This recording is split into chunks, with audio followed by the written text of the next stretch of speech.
Hello guys, welcome back to our channel. நான் தான் உங்கள் பிரு. நாம் இன்னைக்கு திருவிழா பார்க்க போகிறது இந்த 2024 தெலுங்கு இண்டஸ்ட்ரியிலேருந்து எடுக்கப்பட்ட ஒரு கமர்ஷியல் காமெடி ட்ராமாவான பூட்கட் பால்ராஜு படம் எப்படி இருக்குது அப்படிங்கிறத அந்த வீடியோவில் பார்க்க போகிறோம். இந்த படத்தை இப்போ அஃபிஷியலாக தமிழ் டப்பிங் பண்ணி யூடியூப்பில் ஃப்ரீயாகவே ஸ்ட்ரீம் பண்ணியிருக்காங்க. ஸோ ஃப்ரீயாக இருந்தால் செக் அவுட் பண்ணி பாருங்கள்.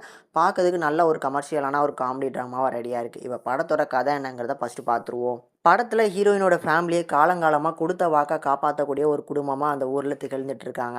அந்த வகையில் ஹீரோயினோட தாத்தா இருக்காங்க பார்த்தீங்களா, அவங்களுக்கு அவங்க அம்மா கொடுத்த வாக்குக்காக தான் இந்த ஊருக்கு வந்து நான் சேவை செய்வேன், அவங்களுக்கு என்ன பிரச்சனைனாலும் அதை நான் வந்து நிறைவேற்றி கொடுப்பேன் அப்படின்னு சொல்லி சத்தியம் பண்ணதுனால தான் இந்த ஊருக்கு தலைவராக இருந்து அவங்க பண்ண வேண்டிய வேலையெல்லாம் பண்ணிட்டு இருக்காங்க.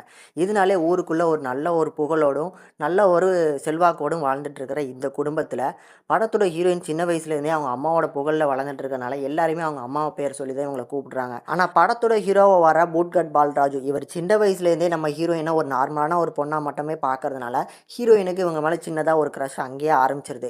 இது வளர வளர ஒரு கட்டத்துக்கு மேலே காதலாக வளருது. அப்படி இவங்க ரெண்டு பேரும் காதலிக்கிறத ஹீரோயின் அம்மா ஒருக்க பார்க்க இவங்க ரெண்டு பேருமே பிரிக்கிறதுக்காக ஹீரோவோட ஃபேமிலியை ஊரை விட்டு தள்ளி வைக்கிறேன் அப்படிங்கிற மாதிரி சொல்கிறாங்க. அதுக்கு ஹீரோ அகேன்ஸ்டாக நாங்கள் எதுக்கு ஊரை விட்டு வெளியே போகணும் அப்படிங்கிற மாதிரி கேட்க, நான் தான் இந்த ஊரோட தலைவர், நான் சொல்கிறதா இங்கே எல்லாமே அப்படின்னு சொல்ல, யார் உங்களை ஓட்டு போட்டு தீர்மானம் பண்ணா, நீங்களே வந்து காலங்காலமாக வந்து தலைவர் பொறுப்பை நீங்களே எடுத்துக்கிட்டீங்கன்னா எப்படி அது அப்படிங்கிற மாதிரி கேட்க, பட் என்னை எதிர்த்து இந்த ஊரில் யார் போட்டி போடுவான்னு கேட்க, நானே உங்களை எதிர்த்து நிற்கிறேன், நானே உங்களை எதிர்த்து ஜெயிச்சு காட்டுறேன் அப்படிங்கிற மாதிரி உன்னை சவாலை விட்டக்கப்புறம் ஹீரோ அந்த சவாலில் ஜெயிச்சாரா இல்லையா, அண்ட் ஹீரோயினோட லாஸ்ட்டு சேர்ந்தாங்களா இல்லையாங்கிறதா இந்த படத்தோட மீதி கதைனே சொல்லலாம். படம் பார்க்கறதுக்கு ஒரு நல்ல கமர்ஷியலான காமெடி ட்ராமாவாக ரெடியாக இருக்குது. கண்டிப்பாக ஒருக்க ட்ரை பண்ணி பாருங்கள். அண்ட் படத்தோட தமிழ் டப்பிங்காக இருக்கட்டும், பர்ஃபார்மன்ஸாக இருக்கட்டும், இந்த படத்துக்கு தேவையான அளவுக்கு ஓரளவுக்கு ஆவரேஜாகவே இருக்கும். ஸோ பெரிய லெவலில் உங்களை போரிங் ஆகாத அளவுக்கு இவங்களோட குட்டி குட்டியான அந்த லவ் மூமெண்ட்ஸாக இருக்கட்டும், எந்த அளவுக்கு உங்களை என்கேஜிங்காக கொண்டு போக முடியுமோ அதை 2.5 மணி நேரம் நல்லாவே மெயின்டைன் பண்ணியிருக்காங்க.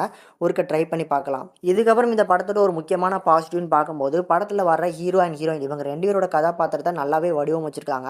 அவங்க ரெண்டு பேரோட பாண்டிங்குமே ஆன் ஸ்க்ரீனில் பார்க்கறதுக்கு நல்லாவே இருக்குது. இதனாலே என்னமோ படம் பார்க்கறதுக்கு ஒரு நல்ல ஒரு ஃபீல் குட்டான லவ் ட்ராமாவாக இருக்குது.